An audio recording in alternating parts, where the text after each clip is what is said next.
Hello, everybody. Welcome to Festival. How y'all doing today? Okay, I believe you. I believe you. We have some little community practice reminders. Please be mindful of your surroundings. So keep your feet off the seat. Yes, very good. Like 2 people knew the answer to that. Also, no eating or drinking in the amphitheater. Please put your water bottles away. They're very loud, they're very clanky, they're very clumsy. So let's try to keep it. Yes, put that away. Put it away. Put your water bottle away. We have some people to celebrate. I know yesterday we didn't have a festival, so I do want to shout out those that we missed. So happy belated birthday to Jacob Poland. And to one of my students, Anara Hussein, who will also be taking the stage today. And then for today's birthdays, happy birthday to Jillian Serrato.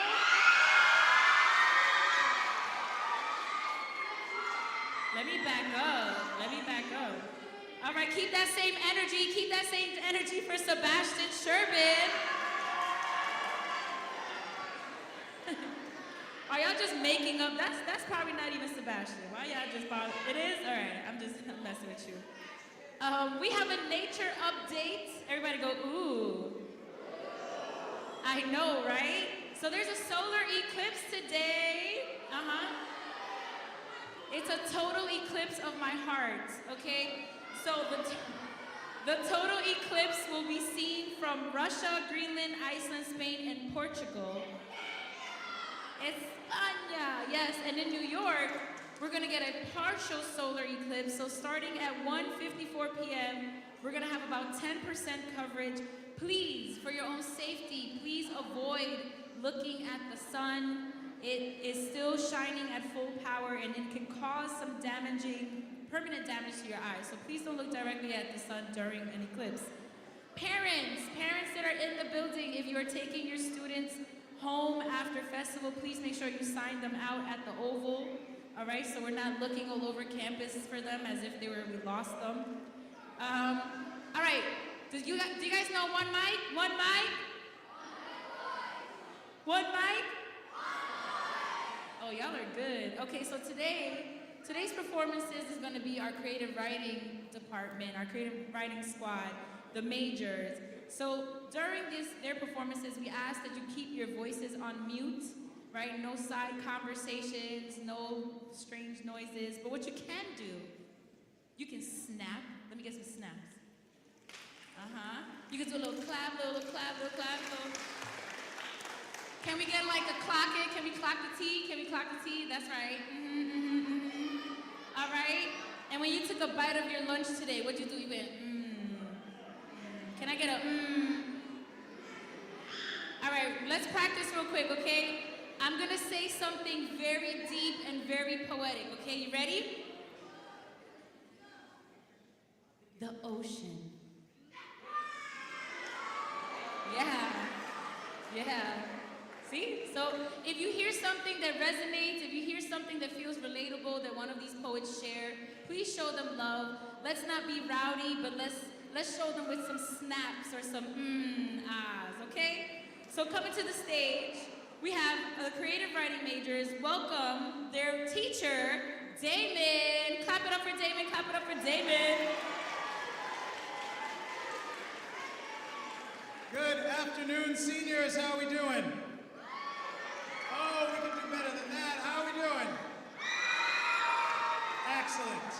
Now, thing to remember here, everything that the poets are sharing on this stage is from their own imaginations. On this stage, you get to see a lot of performances by professional artists, but it's not that common that we get to hear youth performing their own original work. So I want you to give them a lot of extra love, especially when each of their pieces are done. Give them a full round of applause.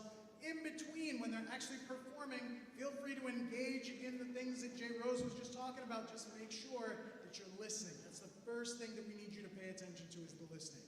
We're gonna have 2 rounds of 3 poets coming up to the mic. Please give them lots and lots of love. Let's get our first round coming on out.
ever since it went quadruple platinum, people started to turn on him.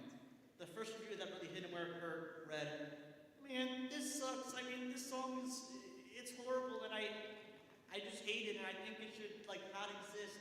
And I mean, there's really there's a scale, you know, like Fly to Guy, and he's a guy, and that's not a good thing. That's not a good thing at all, and I hate this guy. And honestly, I hope that he has a horrible day, and that it fails horribly. Yeah, this song sucks. And while of course Fly Guy was in it for the money, he also wanted to change people's lives. But as he wrote the last line of his rap and read it back to himself, he knew it was Rojiv. In this fit of desperation, a beacon of hope appeared. The first thing Fly Guy noticed was it stopped raining. Then the sun came out, and next thing he knew, the birds were singing their sweet canary song once more. What could this mean? Suddenly, a glowing figure appeared. It had 6 wings, and an aura that nearly blinded him. But of what he could see, the figure had countless ornaments and jewelry made from pure aura. Its hair flowed majestically in the breeze, and its presence made even the flowers bloom once more. It said, "Hey, young fly, I am Ethan. I have come to tell you this sequel will ruin your life. Take my hand and be free, my disciple." Reluctantly, Fly Guy stuck out his hand, and immediately Ethan's aura flowed through every crevice of his existence. As they both flew off majestically, epic music played, and he became a one-hit wonder forever and ever.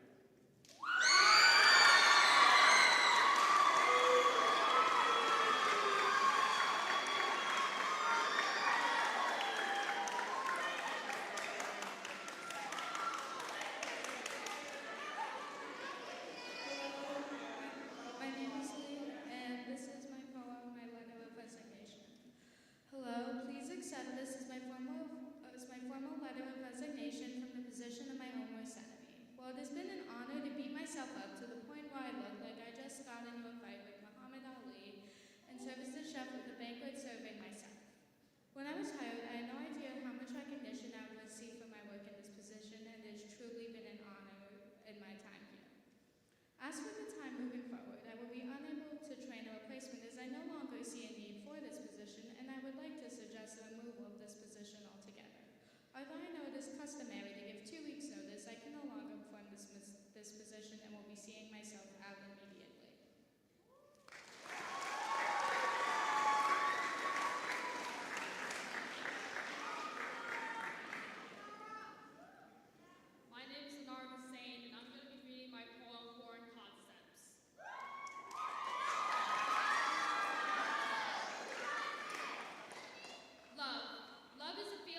hard until glass pane you can smash a numb little bird brain through or nothing if you squeeze your eyes shut without lifting your head from the daydream deathbed. Have you considered? I'm not a late bloomer. I could just be a green-looking rock.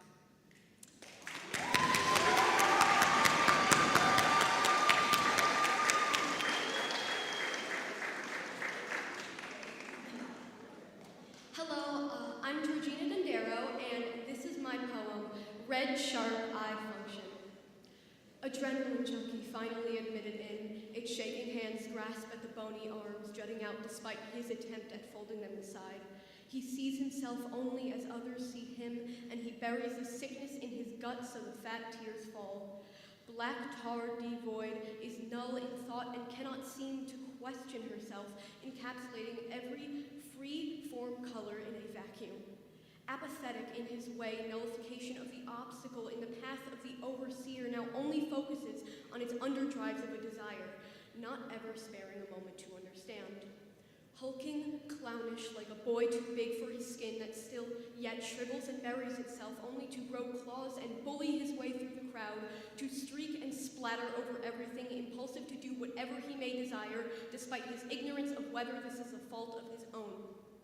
And blankness can see itself in sprays of ink, and her void splays and rips each inch of her skin open, and the black tar void sun, where she comes, and she hurts herself until the thickness pours out like tar, and until she is nothing to herself and everything to everyone else, and until its personality is determined by the sights of others who see her, and the loves of her entire life tear at the flaps of her skin until everything spills out and she is nothing.